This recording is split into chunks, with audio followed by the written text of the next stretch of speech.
Good morning student, my name is Shweta from Green Park Senior Secondary School। मैं class 6 Hindi व्याकरण में आज आपको भाषा, लिपि एवं व्याकरण की परिभाषा सिखाऊंगी। समाज में रहने के कारण मनुष्य को आपस में अपने मन के भावों और विचारों को अभिव्यक्त करने के लिए एक माध्यम की आवश्यकता होती है। इस माध्यम को ही हम भाषा कहते हैं। मतलब ये बता रहा है कि हमें अपनी बात दूसरों तक पहुंचाने के लिए भाषा का प्रयोग किया जाता है, जिससे कि हम अपने मन के जो विचार है वो दूसरों के सामने व्यक्त कर सके या उसको बता सके, उसे हम भाषा कहते हैं। अर्थात अपने हृदयगत भावों की सार्थक मौखिक अभिव्यक्ति के लिए मनुष्य जिस साधन का उपयोग करता है उसे ही सामान्यतः भाषा कहते हैं। मतलब मौखिक रूप से जो हृदय की बात, अपने हृदय की बात या हृदय के भाव मौखिक रूप से वह सामने वाले मनुष्य मतलब सामने वाले व्यक्ति को बताता है, उसे ही हम भाषा कहते हैं। ये मौखिक रूप से भाषा का रूप है।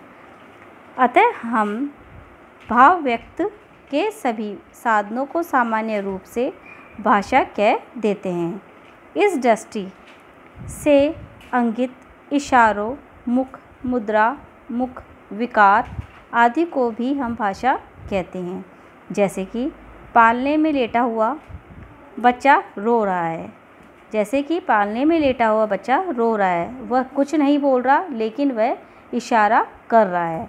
मुस्कुराना करके अपने मन का भाव प्रकट करता है।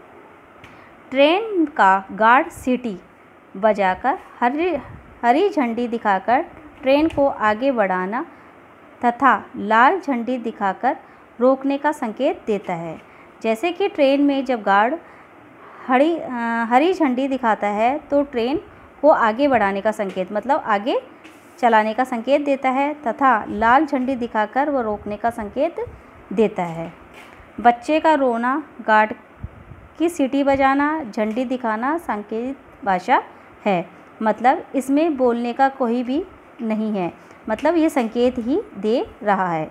संकेत चिन्ह या सांकेतिक भाषा आदि के द्वारा भले ही भाव को अभिव्यक्ति की जा सकती है, परंतु उनके लिए भाषा शब्द का प्रयोग औपचारिक रूप से ही किया जाता है। मतलब जो सांकेतिक शब्द है, जो संकेत द्वारा किए जाते हैं, उनका भाषा का तरीके से कोई रूप नहीं होता, क्योंकि वह भाषा का ना तो लिखित रूप है और ना ही वह मौखिक रूप है। वह सिर्फ एक संकेत के रूप से चलता है। वास्तव में मुख्य रूप से मनुष्य द्वारा व्यर्थ वाणी को ही भाषा कहते हैं। इस प्रकार भाषा दो प्रकार से प्रयोग की जाती है। फर्स्ट है मौखिक, जिसको हम ओरल कहते हैं। दूसरा है लिखित, राइटिन। मौखिक रूप जो भाषा बोलकर प्रकट की जाती है उसे कथन या मौखिक भाषा कहते हैं।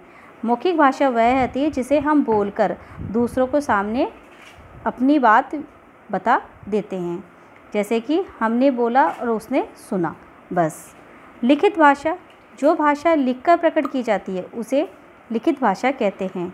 जैसे कि लिखित भाषा वह हो गई जिस भाषा को हम लिखकर उसको बताते हैं, सामने वाले व्यक्ति को लिखकर हम बताते हैं और वह पढ़कर उसका हमें जवाब देता है, उसे हम लिखित भाषा कहते हैं।